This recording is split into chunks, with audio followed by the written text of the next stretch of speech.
ஆச்சி மசாலா. எந்த சமையலும் ருசி தேடும் ரகசியம் 20 ரூபாய். தமிழ்நாட்டில இருந்து அண்டை மாநிலங்களுக்கு எம்சாண்ட், ஜல்லிக்கற்கள், கருங்கற்கள் இந்த மாதிரியான கனிமங்களை கொண்டு செல்ல தமிழக அரசு 3 மாதங்களுக்கு தடை விதிச்சிருக்கு. இந்த தடை உடனடியா அமலுக்கும் வந்திருக்கு. இதன் பின்னணியை பற்றி அலச இணைகிறார் சிறப்பு செய்தியாளர் ரஞ்சித். வணக்கம் நேயர்களே. புதிதாக பொறுப்பேற்றிருக்கக்கூடிய முதலமைச்சர் விஜய் தலைமையிலான தமிழக அரசு பல்வேறு அதிரடி நடவடிக்கைகளை எடுத்து வருகின்றது. அந்த வகையில் இயற்கை வளங்கள் துறை ஆய்வுக் கூட்டம் முதலமைச்சர் விஜய் தலைமையில் திங்கட்கிழமை நடைபெற்றது. இயற்கை கனிம வளங்கள் துறை சார்பில் அமைச்சர்கள், செயலாளர்களுடன் முதலமைச்சர் விஜய் முக்கிய ஆலோசனை ஒன்றை நடத்தினார். கனிம வள கொள்ளையை தடுத்து தமிழக அரசுக்கான வருவாயை பெருக்குவது தொடர்பாக முதலமைச்சர் அதிகாரிகளுடன் ஆலோசனை நடத்தியதாக கூறப்பட்டது. இதன் தொடர்ச்சியாக தமிழகத்திலிருந்து அண்டை மாநிலங்களுக்கு எம்சாண்ட், ஜல்லிக்கற்கள் உள்ளிட்ட கனிமங்களை ஏற்றுமதி செய்ய தமிழக அரசு 3 மாதங்களுக்கு அதிரடியாக தடை விதித்திருக்கின்றது. இதற்கான அரசாணையும் தற்போது வெளியிடப்பட்டிருக்கின்றது. சிஎம் விஜய் ஆட்சிக்கு வந்த பிறகு தமிழகம் முழுவதும் பல்வேறு பகுதிகளில் விதிகளை மீறி இயங்கி வந்த குவாரிகளில் அதிரடி ரெய்டு நடத்தி மூடப்பட்டது. இதனால உற்பத்தி குறைந்து கனிமங்களுக்கான தேவை அதிகரித்தது. இந்த சூழலில் தான் தமிழக அரசு இப்படி ஒரு அதிரடி அறிவிப்பினை வெளியிட்டிருப்பதாக பேசப்படுகின்றது. சரி, முதல்ல என்ன அறிவிப்பு வெளியாக இருக்கு, இது ஏன் முக்கியத்துவம் வாய்ந்தது அப்படின்னு நம்ம பார்ப்போமா?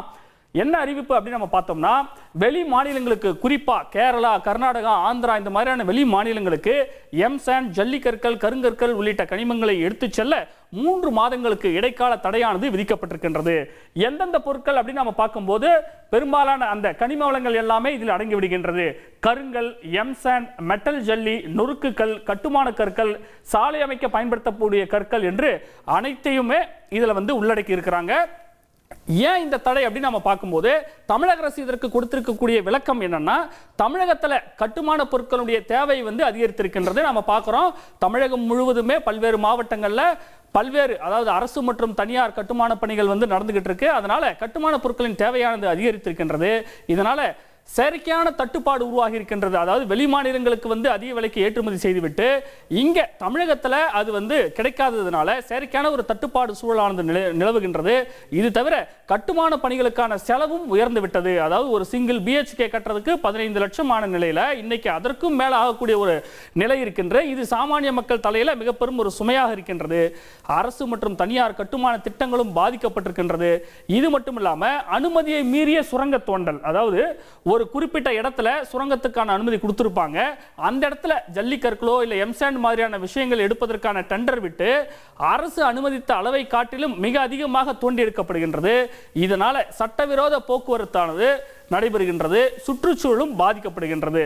இது மட்டும் இல்லாம பாருங்க, இது தவிர சாலை பாதுகாப்பு மிகப்பெரிய ஒரு கேள்விக்குறியாக இருக்கின்றது. மிக சமீப காலங்களில் விபத்துகள் தொடர்கதியாக நடந்து வருகின்றது. குறிப்பாக நாம பார்க்கும்போது கனரக லாரிகளால் எல்லை பகுதிகளில், அதாவது ஒவ்வொரு மாநிலத்தின் எல்லை பகுதிகளில் சாலைகள் சேதமடைந்து வருகின்றது. இது தவிர போக்குவரத்து நெரிசலானது ஏற்படுகின்றது. இந்த போக்குவரத்து நெரிசல் காரணமாக விபத்துகளும் அதிகரித்து வருவதாக சொல்லப்படுகின்றது. அதனால தான் தற்போது இந்த தடையானது 3 மாத காலத்திற்கு முதல் கட்டமாக அமல்படுத்தப்படும் என்று அறிவிக்கப்பட்டிருக்கின்றது.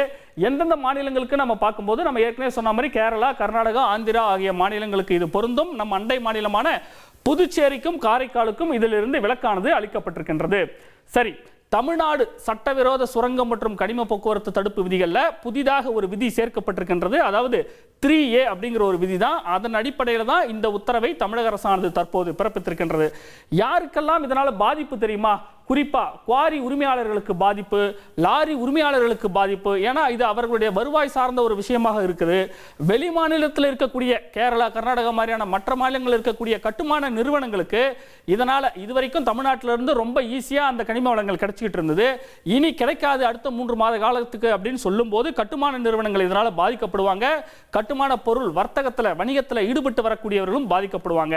தமிழக அரசு என்ன சொல்லியிருக்காங்கன்னா, முதல் கட்டமாக, அதாவது 3 மாத காலத்திற்கு தற்போது இந்த தடையானது அமலில் இருக்கும்.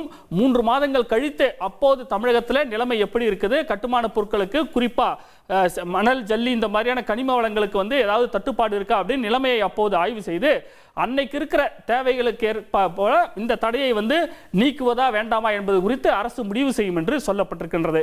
இந்த அரசின் முடிவுக்கு என்ன ரியாக்ஷன் தற்போது வந்திருக்கு தெரியுமா? 3 மாதங்கள் அப்படிங்கிற ஒரு விஷயத்தை நாங்கள் வரவேற்கிறோம். அதே நேரத்தில் நிரந்தரமாக தடை விதிக்க வேண்டும் அப்படின்னு மணல் லாரி உரிமையாளர்கள் சம்மேளனமானது வேண்டுகோள் விடுத்திருக்கின்றது. தமிழகத்தில் கடந்த 10 ஆண்டுகளாக இந்த கோரிக்கையெல்லாம் நாங்கள் சொல்லிட்டு வர்றோம். ஆனால் கடந்த கால அதிமுக ஆட்சியோ திமுக ஆட்சி காலத்திலேயோ எந்தவித நடவடிக்கையும் எடுக்கல அப்படின்னு மணல் லாரி உரிமையாளர்கள் சம்மேளனத்தினுடைய தலைவர் செல்ல ராசாமணி இதை வரவேற்றிருக்கிறார். தமிழகத்தில் உற்பத்தியாகக்கூடிய கனிமங்கள் தமிழகத்தின் கட்டுமான பணிகளுக்கு மட்டுமே பயன்படுத்த வேண்டும், அண்டை மாநிலங்களுக்கு கனிம வளங்கள் எடுத்துச் செல்வதற்கு தடை விதிக்க வேண்டும் அப்படின்னு புதிய அரசின் கனிம வளத்துறை அமைச்சர்கிட்ட கடந்த மாதம் நாங்கள் மனு கொடுத்தோம். அதை ஏற்று அரசு உடனடியாக இப்போது இந்த அறிவிப்பை வெளியிட்டதை நாங்கள் வரவேற்கிறோம். ஆனாலும் 3 மாதம் அப்படிங்கிற இந்த இடைக்கால தடை அப்படிங்கிறது போதாது, இதை நிரந்தர தடையாக ஆக்கணும் அப்படின்னு செல்லமணி அவர்கள் கூறியிருக்காரு. தற்போது அவர் நம்மிடையே இணைந்திருக்கிறார். அவரிடம் நாம் இது குறித்து பேசுவோம். சார் வணக்கம், இணைப்பில் இருந்தமைக்கு நன்றி. இப்போ நீங்கள் 3 மாத காலம் போதாது அப்படின்னு சொல்றீங்க, கடந்த காலத்தில் மற்ற அரசுகள் இதை செய்யலைன்னு சொல்றீங்க, அவங்க செய்யாததுக்கு என்ன காரணம்? அதாவது நாங்க ஏறத்தாழ பாத்தீங்கன்னா 2017 தான் மணலுக்கு மாற்றுன்னு அன்றைய முதல்வர் எடப்பாடி பழனிசாமி அறிவிச்சு படிப்படியாக மணல் குவாரிகள் குறைக்கப்பட்டு எம்சாண்ட் பிசாண்ட் இந்த குவாரிகள் அதிகமா வந்தது. அப்ப பாத்தீங்கன்னா முறை ஆரம்பத்துல கொஞ்சம் சரியா தான் போயிட்டு இருந்தது. மணல் குவாரி முழுவதுமே நிறுத்தப்பட்டவுடன் பாத்தீங்கன்னா இந்த ஜல்லி உற்பத்தியாளர்கள் கல்குவாரி கிரசர் உரிமையாளர்கள் எல்லாமே பாத்தீங்கன்னா சிண்டிகேட் அமைத்து கொண்டு ஒரு செயற்கையான தட்டுப்பாடை ஏற்படுத்தி விலை ஏற்படுத்தினார்கள்.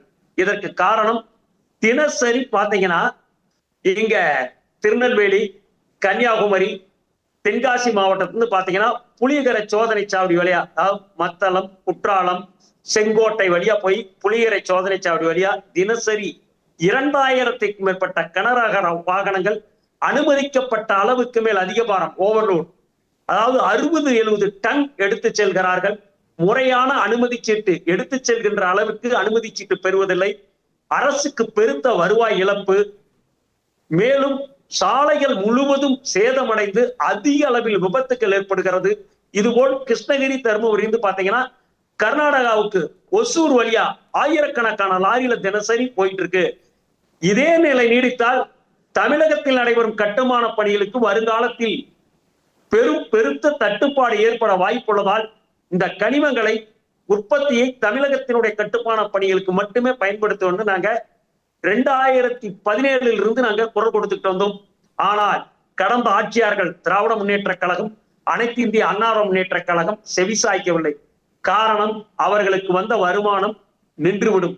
அதாவது சோதனை சாவடிகள் இப்ப புளியகரை இங்கிருந்து போறது பாத்தீங்கன்னா புளியகரை, தென்காசி, திருநெல்வேலி, அதே மாதிரி கோயம்புத்தூர் போறீங்கன்னா வாளையாறு, ஜமீன் காளையாபுரம், இந்த கோபாலபுரம், இந்த செக் போஸ்ட்ல பூராமே இங்க ஒசூர்ட்ட ஆளுங்கட்சியை சேர்ந்த ஆதரவை பெற்ற பிரைவேட் ஏஜென்சிஸ் அங்க ஆட்களை போட்டு ஒரு லாரிக்கு ஒரு யூனிட்டுக்கு 1000 ரூபாய் வரை அடாவடியாக ராயல்டி பார்ட்டி பண்டு வசூல் செய்தார்கள்.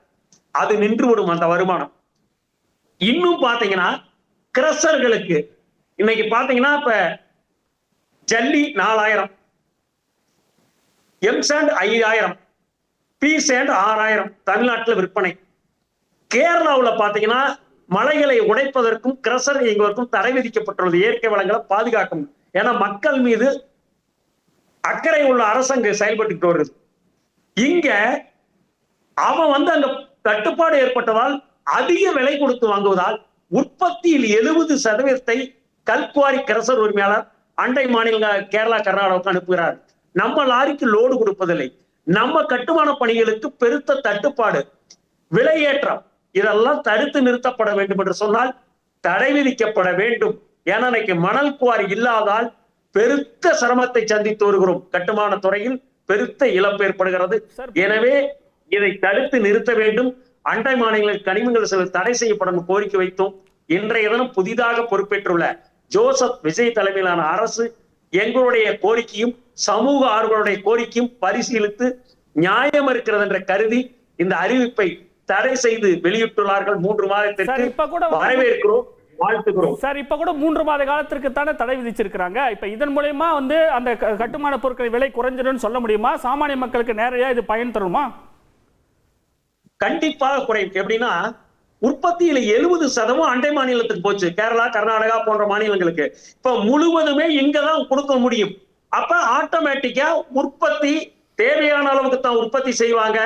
அளவுக்கு அதிகமா வெடிகளை வைத்து வெடித்து தேவையான அளவுக்கு அங்க அண்டை மாநிலங்களுக்கு தேவைப்பட்டதால் அதிக அளவில் வெட்டி எடுக்கப்பட்டு கனிமங்கள் சூறையாடப்பட்டது. இப்ப நம்ம உள்நாட்டு தேவை கட்டுமான பணிகள் பயன்படுத்தினால கண்டிப்பாக விலை குறையும். ஒரு யூனிட்டிற்கு 1000 வரை குறைவதற்கு வாய்ப்புகள் இருக்கு. இப்ப தமிழ்நாட்டில இருந்து எடுக்கப்படக்கூடிய கனிம வளங்கள் தமிழ்நாட்டுக்கு தான் அப்படின்னு ஒரு வாதத்தை முன்வைக்கிறீங்க. நாளைக்கு மற்ற மாநிலங்களும் கர்நாடகா, ஆந்திரா, கேரளா இந்த மாதிரி வேற ஒரு முடிவு எடுத்தாங்கன்னா அதனுடைய பாதிப்பு தமிழகத்துக்கும் தானே இருக்கும். அதாவது எந்த ஒரு மாநிலத்திலுமே உற்பத்தி ஆகின்ற பொருள் தங்கள் மாநிலத்தினுடைய தேவைகளுக்கு மிகுந்த அதற்கு மேல் இருந்தால்தான் வெளி மாநிலத்தை கொடுக்க முடியும். மின்சாரம் பாருங்க, மின்மிகை மாநிலம்னு சொல்றோம், அந்த மாநிலத்துல இன்னொரு மாநிலத்தை கொடுக்க முடியும். இப்ப நிலக்கரி தேவைக்கு மேல் இருப்பதால் தான் மற்ற மாநிலங்களுக்கு கொடுக்குறாங்க. நீங்க சொல்ற கரெக்ட். இப்ப நமக்கு மணல் குவாரியே இல்ல. மணல் குவாரி இல்லாத சொல்ல கட்டுமானத்துக்கு தேர் இஸ் நோ ஆல்டர்னேட்டிவ். நம்ம எம்சாண்ட், பிசாண்ட் இதைத்தான் பயன்படுத்தணும். அப்படிப்பட்ட சூழ்நிலையில நீங்க உற்பத்தியை வெளி மாநிலங்களுக்கு கொடுத்தீங்கன்னா இங்க எப்படி கட்டுமான பணிகள் தங்குதடையின்றி நடைபெறும்? குறைந்த விலைக்கு எப்படி கிடைக்கும்? அதை நீங்க சிந்தித்து பார்க்கணும்ல. மேலும் ஒரு வெட்கக்கேடான செய்தி, முறையாக சட்டப்படி ஆண்டுதோறும் நமக்கு வழங்க வேண்டிய நீரை காவிரியில் வழங்க மறுக்கும் கர்நாடகாவிற்கும் நாம் இது போன்று தேவையில்லாம இங்க இருக்க கனிமங்களை அங்க அனுப்புகிறோம் என்று சொன்னால் நம் அரசு எந்த அளவுக்கு நம்மளை எல்லாம் முட்டாளாக்குன்னு எண்ணிப்பார்கள். சார் நன்றி. உங்களுடைய கருத்தை புரிந்து கொள்ள முடிகிறது சார். நன்றி. இணைப்பில் உங்களுடைய கருத்துக்களை பகிர்ந்து கொண்டமைக்கு மிக்க நன்றி சார். நேரிலே மேலும் மாதம் என்பது இந்த தடை தொடர்ந்து நிரந்தரமாக விதிக்கப்பட வேண்டும். இது தமிழகத்தினுடைய மக்களுக்கும் இயற்கை வளங்களும் பாதுகாக்கும். கட்டுமானத்துறை மிக சிறப்பாக இருக்கும். இதை செய்தால் மாண்புமிகு ஜோசப் விஜய் அவர்களுக்கு தமிழக மக்கள் என்றெனும் கடமைப்பட்டிருப்பார்கள். லாரி உரிமையாளர் ஓட்டுநருடைய வாழ்வாதாரம் பாதுகாக்கப்படும். நன்றி சார். நன்றி சார். இணைப்பில் உங்களுடைய கருத்துக்களை பகிர்ந்து மிக்க நன்றி. தொடர்ந்து நம்முடைய சுற்றுச்சூழல் ஆர்வலர் திரு மோகன்ராஜ் அவர்கள் இணைகிறார். சார் வணக்கம். இந்த தடை சுற்றுச்சூழல் பாதுகாப்புல என்ன தாக்கத்தை ஏற்படுத்தும் சுருக்கமா? வணக்கம் சார். சார் இது கண்டிப்பா அந்த தொழில் இருக்கிறவங்களுக்கு எக்கனாமிக் லாஸ் இருக்கும். கண்டிப்பா சுற்றுச்சூழல் இப்போ கேரளாவில் இருக்கக்கூடிய மேற்கு தொடர்ச்சி மலையில இப்போ நோண்டி ஆகணும் அவங்க கேரளா மக்கள். அப்போ மேற்கு தொடர்ச்சி மலைக்கு ஆன சுற்றுச்சூழல் பாதுகாப்பு குறையும். அங்க இருக்கக்கூடிய காடுகள் அழிக்கணும், இல்லைன்னா நிலங்களை தோண்டி ஆகணும், அந்த மாதிரி ஒரு சூழல் ஏற்படும். அதனால நமக்கும் பாதிப்பு தான். மேற்கு தொடர்ச்சி மலையை அழிச்சா தமிழ்நாட்டுக்கு தண்ணி வராது. அப்போ அது ஒரு பாதிப்பு இருக்குது. அந்த ஒரு பக்கம் நம்ம பார்க்கணும்.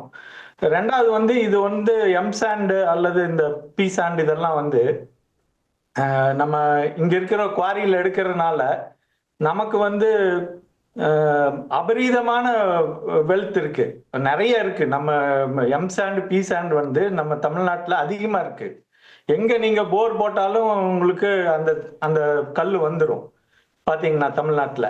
அதனால இது ஒரு அபரீதமான ஒரு கிடைக்க அரிதான பொருள் அல்ல இது. அந்த மாதிரி இருக்கும் பொழுது இதை அனுமதிக்கணுங்கிறத என்னோட கோரிக்கை. ஏன்னா இதை அனுமதிக்காட்டி போய் ஆத்துல மணல் அள்ளுவாங்க. ஆத்துல மணல் அள்ளுனா அதுல இருக்கக்கூடிய சுற்றுச்சூழல் பாதிப்பு இதை விட பல மடங்கு அதிகம். ஆத்துல மணல் அள்ளுவதால அங்க இருக்கக்கூடிய நிலத்தடி நீர் குறையும், அங்க இருக்கக்கூடிய உயிர் சூழல் கெடும், அங்க பயோடைவர்சிட்டி போயிடும். சரிங்களா? அதனால பல்லாயிரக்கணக்கான மக்களோட வாழ்வாதாரம் பாதிக்கப்படும். ஆனா இந்த ஆத்து மணலை விட இது எவ்வளவு சிறந்ததுன்னு சொல்லிதான் எம்சாண்டை கொண்டு வந்து ஆத்து மணல் அள்ளுறத ஸ்டாப் பண்ணி வச்சாங்க. ஸோ அது நம்ம தொடரணும். எம்சாண்டை கொடுக்கணுங்கிறத நம்ம இது பக்கத்து ஸ்டேட்டுக்கு தற்காலிகமா நிறுத்தி வைக்கிறது எனக்கு ஒன்றும் பெரிய பிரச்சனையா தோணல. இன்னும் ஒரு 3 மாசத்துக்கு அப்புறம் இதெல்லாம் சரி செய்துட்டு திரும்பவும் இதை தொடங்கி விடணுங்கிறது என்னோட கோரிக்கை. நன்றி சார். உங்களுடைய பார்வையை பகிர்ந்தமைக்கு மிக்க நன்றி. நேரிலே தற்போது இந்த 3 மாதங்கள் தடை அப்படிங்கிறது உடனடியாக அமலுக்கு வந்திருக்கிறது. இப்போதே அதாவது எல்லையோரத்தில் இருக்கக்கூடிய பல்வேறு மாவட்டங்களில் அந்தந்த மாவட்ட ஆட்சியர்கள் சிறப்பு குழுவை அமைத்து கனிம வளங்கள் மற்ற மாநிலங்களுக்கு கடத்தப்படாமல் தடுப்பதை உறுதி செய்திருக்கிறார்கள். தொடர்ந்து அடுத்த 3 மாத காலத்தில் இது என்ன தாக்கத்தை ஏற்படுத்த போகிறது என்பதை நாம் பொறுத்திருந்துதான் பார்க்க வேண்டும். எந்த சமையலும் ருசி தேடும் ரகசியம் 20 ரூபாய்.